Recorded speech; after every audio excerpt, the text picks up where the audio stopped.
I got news for you. I'm Victoria Coren-Mitchell in the news this week. As accusations of doping continue to plague the athletics world, there are fears that some athletes may even have resorted to taking animal hormones. Ready, go!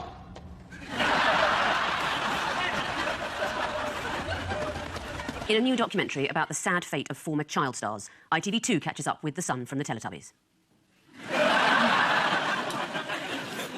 And in Los Angeles, after making a fortune in the advertising world, Churchill the dog enjoys his retirement on Venice Beach.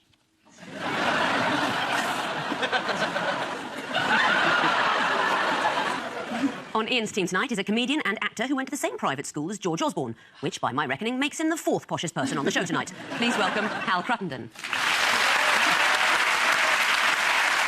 And with Paul tonight is the traditional right-wing Tory MP who once claimed that guitars should be banned from the Roman Catholic Mass. He really has got a feel for what voters are talking about on the doorstep. Please welcome Jacob Rees-Mogg MP. And we start with what is really the only story in the news this week. Ian and Hal, take a look at this. Oh, right, yes. Big comic story of the week. That's France, that's the police, that's their rapid reaction force. Oh, there's our rapid reaction force. Yeah, this is Paris and the tragedy there and our attempts afterwards to work out what to do about what's happened. The answer so far being we don't know. How terrified should you be? Should you leave your house at all? Ever? Yeah. Again? Or perhaps you should go out just a bit and then run back inside quickly. Yeah. It is... I mean, it does strike me as one of the few things we're still allowed to do is sort of make jokes and laugh. So we might have a go at that. Yes, what would be... But we have to talk about the aftermath of the events in Paris. What has been the British government's immediate response? Who have they hired? Who have they hired? They've hired 2,000-something. SAS. Spies. Oh, spies. Should we know that? 1,900 extras. Do you know what that'll cost? About £2 billion, I think. £2 billion for the SAS, another £2 billion for cyber security. Where's this money suddenly come from? Back of the sofa in the Chancellor's office. It comes from the magnificent management of the economy that the government has done. That meets the essential requirements of the safety of the nation. I knew there'd be some comedy tonight. Let's talk about the football match. What was remarkable about the football match on Tuesday? Oh, the English crowd joined with the French supporters in singing the French national anthem, which was a chance to show solidarity. Which is not always the mark of the supporter of the professional football game. But, I love the way it was sort of a little bit. The way the England fans sang that French national anthem, it reminded me of John Redwood at the Welsh Party conference. That sort of... It was wonderful. Are you suggesting everyone didn't know all the words? Yes. I don't know. I mean, do you know them?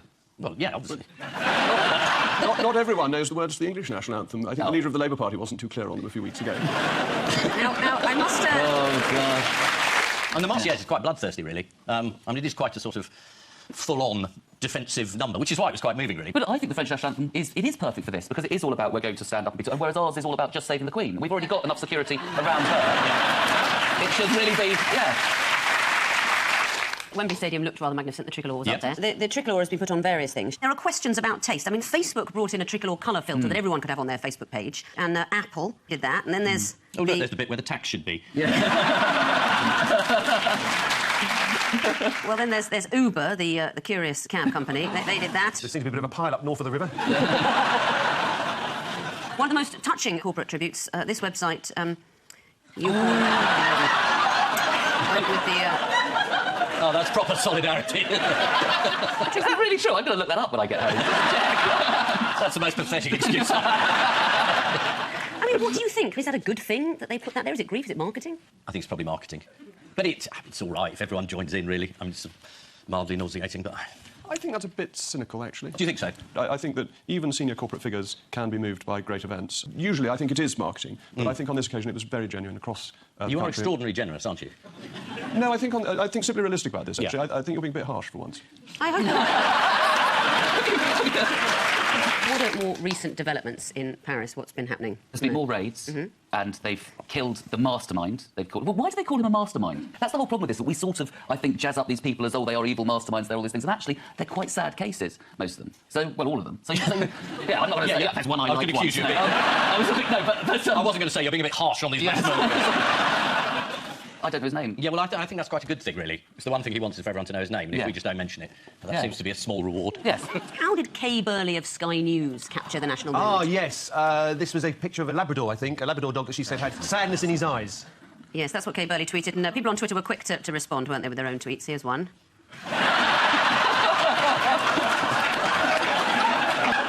There's another here. I'm sure I've met him.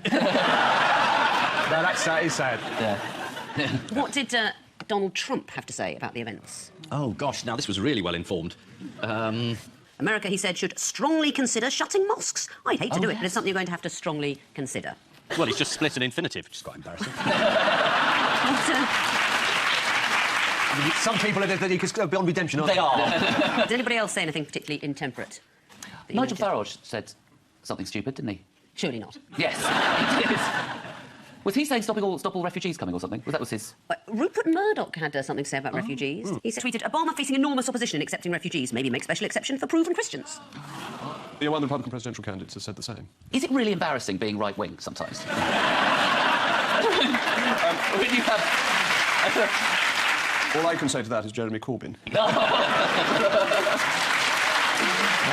Jacob, you mentioned Jeremy Corbyn. How's he been coping with these events? Well, he is a principled pacifist, and he's expressed those views and said that the police shouldn't necessarily shoot to kill terrorists, and he seems to have very little support from his own MPs in saying this, who have rather revelled in taking a stronger line. I don't agree with him on this, but I rather admire his courage in saying something that is so deeply unpopular, but which he profoundly believes. That's a very generous thing to say. I think that's a very generous thing to say. And because I'm so unpleasant, I just point out he retracted it less than a day later, which is strongly principled in the sense of not being. There is probably someone going, for God's sake, just say yes. Just say you'll press the button, do your top button up and just do it. You know, in there, just lie, Jeremy, till we're in power. That's what the Tories do, just lie till we're in power. And that's... Anyway, you know, if the Labour win the next election, he'll be 70, and if he doesn't want to press the nuclear button, it'll be easy to overpower him. There was an allegedly stormy meeting of the Parliamentary Labour Party. You say his MPs don't seem to support him. Many of them attacked him. What was Diane Abbott doing at this meeting? I think that's private, isn't it? Tweeting. No. Sexting. She was doing her... Is that the same thing? In a way. In a way. According to the Mirror, Shadow International Development Secretary Diane Abbott apparently sat writing her Christmas cards during the 70-minute clash. The G20 summit was held in Turkey this week. What were the US and the major European nations trying to achieve at that summit? They were trying to get Putin to stop attacking the Free Syrian Army and concentrate on fighting ISIS so we all have a big coalition. He was sitting there in the corner like a little sort of the one that nobody wants to talk to. They're all going over having little individual meetings with him. Well, should we have a look at a meeting with Obama and Putin? There they are in the corner. And if to really know what they were talking about, there is one fellow we could ask. Did you see the chap listening to that conversation? No. Let's have a look. So here's a bigger picture, and you can see there in the corner, see Obama and Putin, and just watch this fellow just subtly coming in for a bit of a listen.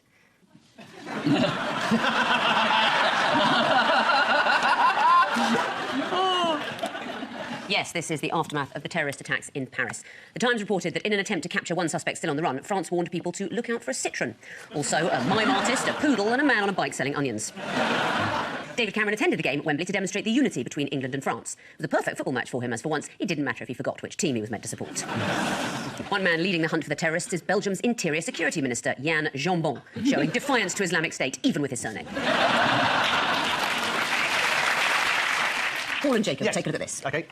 Yes, House of Parliament. Oh, no, what is this? This is parchment? Act of Parliament. I don't think that's one of my speeches. Acts of Parliament have been put on vellum forever, and to save £80,000, the kid at the end of it, because I think vellum comes from kids, are going to be saved, and there will be no more vellum, and our laws will now be written on ordinary paper. So that was just relief from that kid. Do you know, I don't actually talk to animals, so I don't know what... I'm not Dr. Dolittle. Vellum is very permanent, and laws are very serious, important things, and we ought to have respect for the law, and physically it ought to be impressive. And therefore, to spend a little extra to reinforce that symbolism is, I think, worth doing if we're to maintain respect for the law. Is the law definitely more impressive if it's written on a goat? It physically lasts longer. Who is particularly horrified by the removal of vellum? Which MP particularly hates this? What, other than me? Other than you? No, I can't It's remember. the love rat and expenses cheat Tory MP James Gray. Well, James Gray is a splendid fellow. I think that's a very unfair description of him. He's Just because he loves rats, there's nothing wrong with that, is there? absolutely It's not inappropriate loving. James Gray said modernisers are doing this for no proper reason other than modernising. The odd thing is that Gray is on the committee that made the decision to stop using vellum. So, what went wrong? They made the decision when he wasn't at the meeting. Sounds like a plot to me. Loving his rats too much. Which other money-making schemes were criticised this week? It was the tax credit cuts again. Conservative MP Stephen McPartland said a majority of Tory MPs want George Osborne to drop his tax credit cuts. Are you among them, Jacob? Well, the Chancellor said he's going to come forward with plans at the autumn statement, so I wait and see. I missed the answer. I don't know... We still are running a huge budget deficit. Cuts need to be made, and major cuts into the billions of pounds. This is about the economic success you were talking about. Absolutely. The job is not completed. There's still money that needs to be saved. Yeah, you could raise tax, couldn't you? We have. Well, you could raise a bit more. Interestingly, probably not. The rate of tax as a percentage of GDP that is raised currently is within the bounds of the highest level we've ever raised. Yeah, but Vodafone and Google, and they sort of pay tax, couldn't they? OK. Absolutely.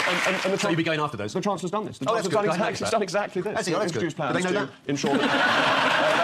they'll find out. They'll find out. The Chancellor... We get a letter through, will they? The Chancellor... the Chancellor... Dear Facebook, we just noticed you've been taking the piss. Here's the amount The tax laws are being reformed to ensure that foreign companies make a bigger contribution. That's a perfectly reasonable thing to do. Who wrote to his local county council to complain about cuts? David Cameron. It was David Cameron. He couldn't understand why these cuts were being made. The thing about not being connected with the real world. Do you really understand what I'm talking about, Jacob?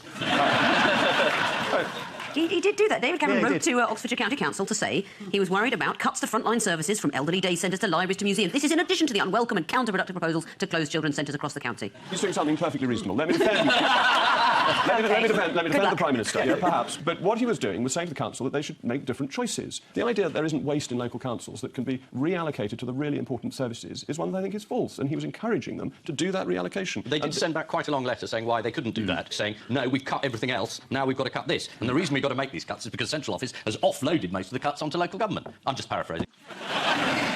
I think it shows he's got a real division between his being at work and being at home. Because isn't he writing in capacity of being a resident of Oxfordshire? So he's at home, he's walked through the door, and he's sort of put work... He's no longer Prime Minister, he's now a normal citizen getting angry. He probably sits and watches himself on telly going, liar, and things. I think it's nice he becomes at-home David, doesn't he? He's like... £72 million, he called that a slight fall. I mean, I know it's a night out with the Bullingdon Club, but... it is extraordinary. You don't believe that. No, but even he... Were you in it or something? Sorry. They bullied you, didn't they? You A boy from St Paul's, for God's sake, who went to school with the Chancellor. You can't pull the posh card here. But I failed and didn't make it to Oxford. Oh, I thought it was about that. I was saying that. Yeah, Paul and I are the only people who didn't go to Oxford on this panel. I went to Oxford, it was just for the day, but... It's nice to have a look around, you know? Nice to have a look around. Let's talk about the Lincoln MP, Cole McCartney. Cole McCartney? Why? I never thought I'd hear that name again. 5 years ago in Cairo, me and him had this secret affair. We kissed each other on the balcony. God, no, I better not say any of this. I have no idea who he is. He may cost us £15,000. Do you know why? Because I've just libelled him. I didn't kiss him on the balcony. No. 15,000, that's not going to cover the lawyer reading the letter. How about your superior experience?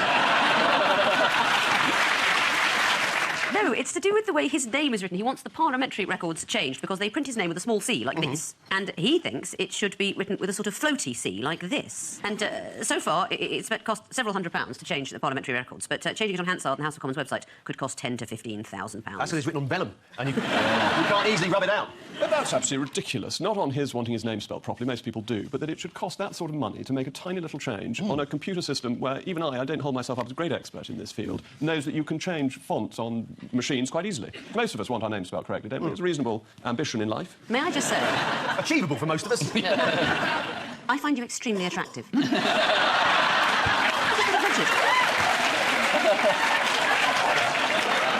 My wife is in the audience. I'm so sorry, Would you like the rest of us to discreetly... I wasn't intending to do anything about it, I just thought I'd mention it along the way.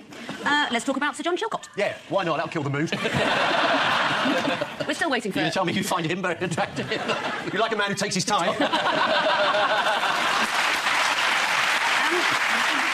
Last week, Sir John was pictured enjoying himself at a bus stop. Well, the Sun has been following him and taking photos. They found him at his country home in Devon at 4 p.m. on a Friday. How long does it take to make the 200-mile trip from Westminster to Devon? 5 hours. It's quite a long time, because the roads aren't very good.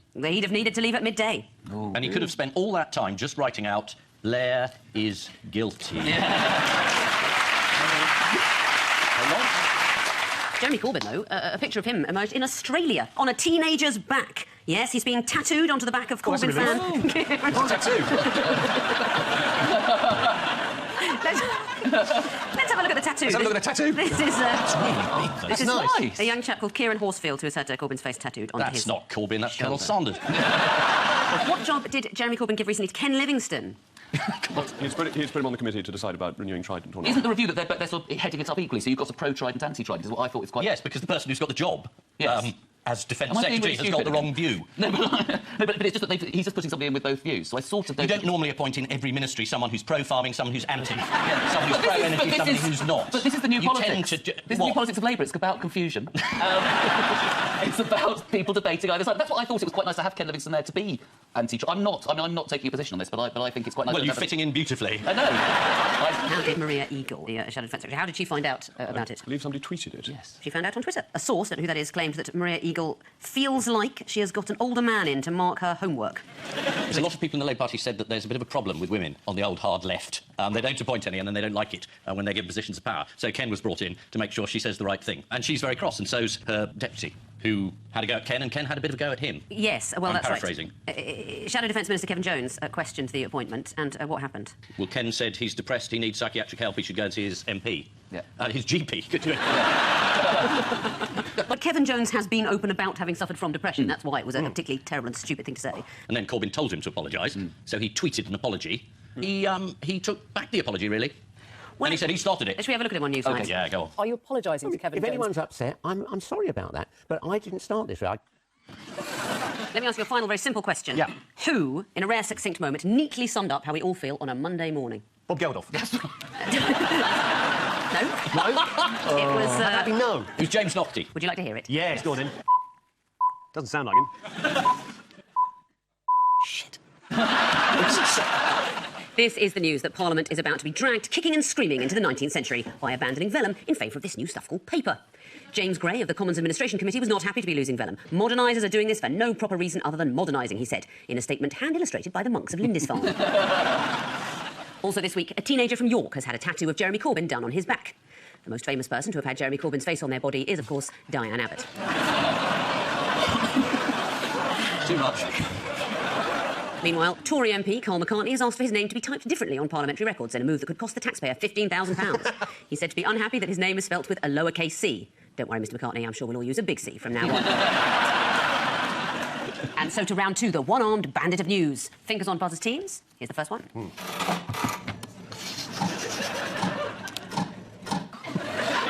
The Syrians have arrived in Glasgow and they were learning English and they found it's pointless. It's not that. Oh. Yeah. It's to do with accents. It's research that shows that accents across the British Isles are eroding to the point where some are almost unrecognisable, except for the Glaswegian accent, which is flourishing. Oh. Shall we play a quick round of I canny understand what they're talking about? I thought so. We want to split the union, let's do it. OK. Jake, I'm going to ask you to read some Glaswegian slang, and we're all going to guess what that means. That's the first one. It's nothing obscene, I promise. So this one is gorn yourself. What does that mean? It's just, go on, isn't it? Go on yourself. Yes, it's just an encouraging thing to keep going. Yeah. OK, next one. Well, am I doing all of these? Yes. There are some other people here. Yes, but you've got the nicest voice. I don't think anyone would say this. This is ungallant. I love the idea of Scottish people going, that's too ungallant. I can't think that any Glaswegian would say this, but it would be, she's got a face like a melted... I have a feeling that doesn't mean she looks like Helen of Troy. That's right, it means the opposite of that. Has your accent held you back, do you think? No, I don't think it makes much difference one way or another. What did you say about John Prescott? I did. I regret that, actually. You said... I know. John Prescott's My accent shame. certainly stereotypes him as a buffoon. An oaf. An oaf. Yes, if my Lord Prescott is watching, may I apologise? Not in case I've upset him, very much that I have.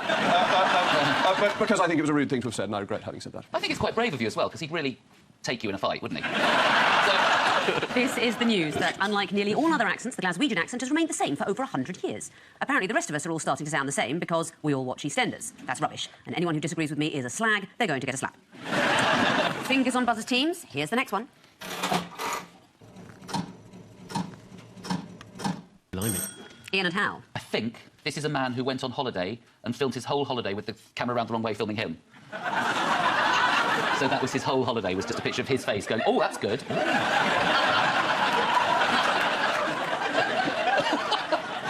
That is absolutely right. Yes, he borrowed his son's mini video camera to document the trip of a lifetime. Oh. To Las Vegas. The camera pointing the wrong way for the entire trip. Shall we have a look at his highlights? Yes. Yeah. Look at that. That's the view looking down. See? Woo! Now we're going for back.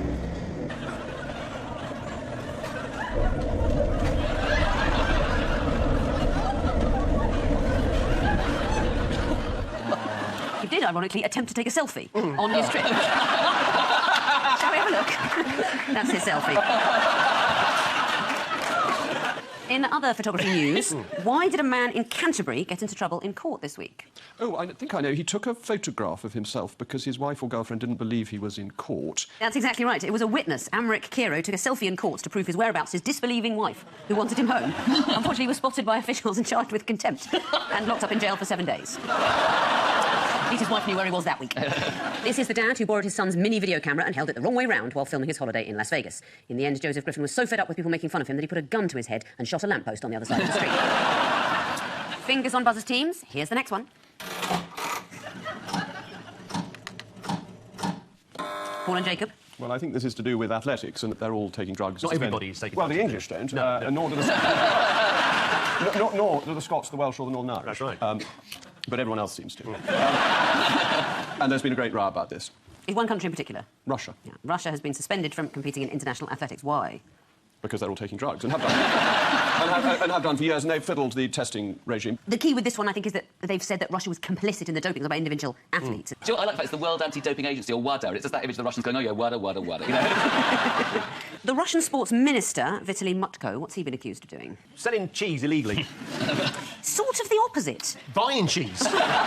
Legally. Well, I don't know if it's cheese, but he's been consuming too many breakfasts on Has the he? taxpayers' money. Yes. Bastard. The report said Mutko charged 97 breakfasts to his expense account during the team's 20-day stopover, costing over $4,500. That's a lot of vodka on your cornflakes, isn't it? President of the International Association of Athletics Federations, Sebastian Coe, is he the right person to be leading the clean-up? A lot of people think not. Some of his other interests have been called into question. What are they? He works for Nike. Well, it's various things. Sebastian Coe is the executive chairman of sports marketing firm CSM, which represents Gazprom, one of the sponsors of the Russian Olympic team. He is also a special advisor at Nike. He has his own parking space there. And he's paid £90,000 to advise the firm. Coincidentally, Nike sponsors the Russian track and field athletes. Oh. It's all quite compromising, isn't it? I just... It's a point of view. It's not a fact. No.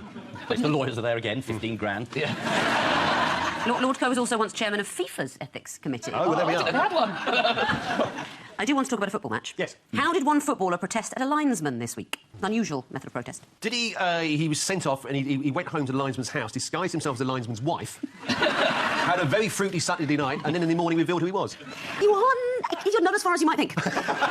This was a derby match between two Spanish lower league sides, Yes. in which a disgruntled player who was watching from the stands became so incensed at what he regarded as a wrong decision in the 80th minute that he stormed onto the pitch, approached the assistant referee, pulled his trousers down and tried to hit the linesman with his penis.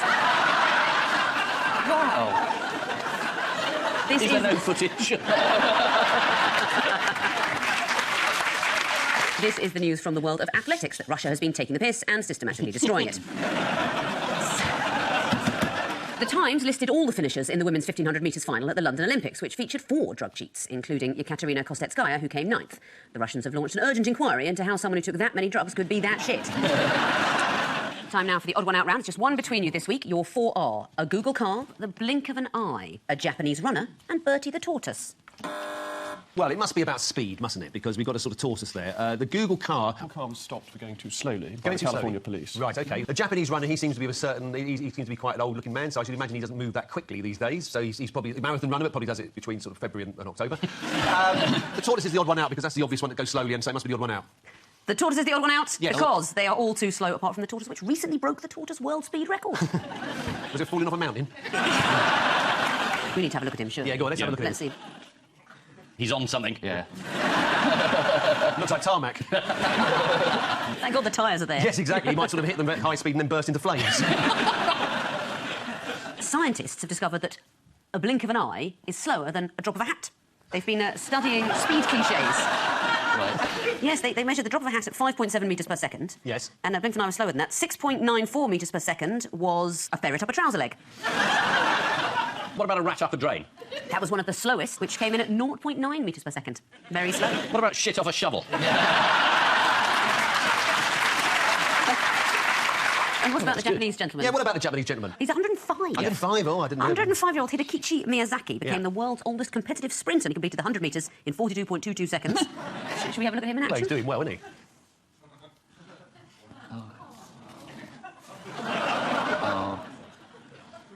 I think he's doing very well. Yeah. Yeah.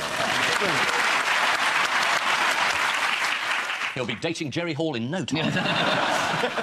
Why was Mr Miyazaki disappointed after the race? He failed to beat his own record. Yes, he had hoped to go faster. He said, "I shed tears of disappointment because I was not in good condition. I'm not satisfied with today's time." No. What does he put his slow time down to? In fact, he's 105. He was the only non-Russian in the race. Mr Miyazaki told reporters he often loses valuable seconds because he can't hear the starter's gun. Yes, 105-year-old Hidekichi Miyazaki was disappointed with his 100 metres time of 42.22 seconds. At the end of the race, Mr Miyazaki gave a urine sample. No one asked him to, but it had been 42 seconds since his last one. Time now for the Missing Words round, which this week features as its guest publication Chess Moves, the newsletter of the English Chess Federation. The editor always keeps his door firmly shut because he hates drafts. Oh, No, it could be true. And we start with unbribable crocodiles what? To run FIFA. Snap election. You know, if you're going to start groaning, you have to come out and do your own jokes. We'll start groaning at The answer is unbribable crocodiles to guard death row inmates. Indonesia's anti-drugs agency is planning to build a prison on an island guarded by crocodiles to hold death row convicts because the animals cannot be bribed. Some people are on death row due to false allegations, for which you have to blame the alligator. Next, sniffer dog proves the Queen what? Well, I know this, that the Queen visited customs and excise, and the dog sat down by her handbag. If the dog had stayed there, it would have indicated that the Queen was carrying around lots of drug-laundered money. But I think the dog was very excited to meet Her Majesty. Oh, of course.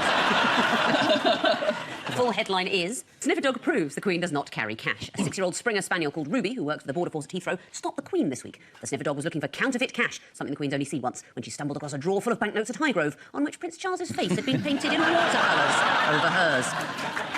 Next, Yorkshireman refused to what? Refused to acknowledge the existence of buying around. But you're on the right theme. Yorkshireman refused to let flood get in the way of pints. Oh, yeah. There they are. Yes, this was the effect of Storm Barney, which also played havoc with a football match between Romford and Thurrock FC. Let's have a look.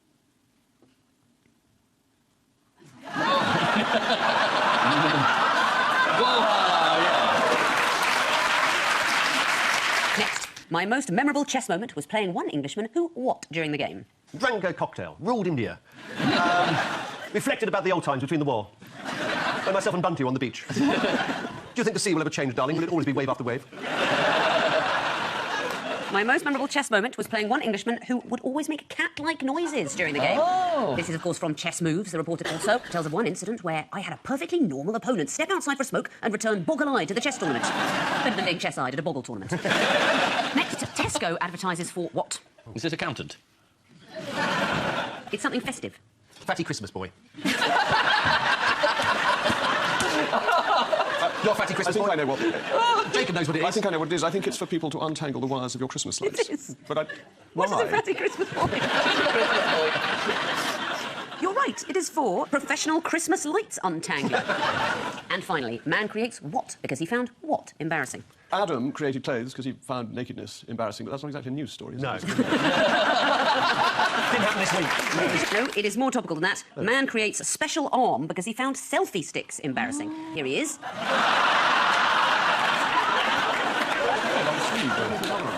His other arm hairs need to be the same length. That's to stop him looking stupid. The good news is he doesn't have to take selfies anymore because he's now in a relationship with Mr. Tickle. So, the final scores are Ian and Hal with 4 points, Paul and Jacob with 7.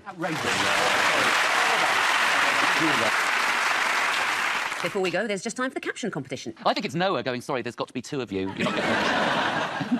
The Bible is not this week's news. Guilty Sheep says, what kind of identity parade is this? On which note, we say thank you to our panellists, Ian Hislop and Hal Cruttenden, Paul Merton and Jacob Rees-Mogg. And I leave you with news that after spending decades watching her husband fail to win promotion at work, one impatient wife decides to take matters into her own hands.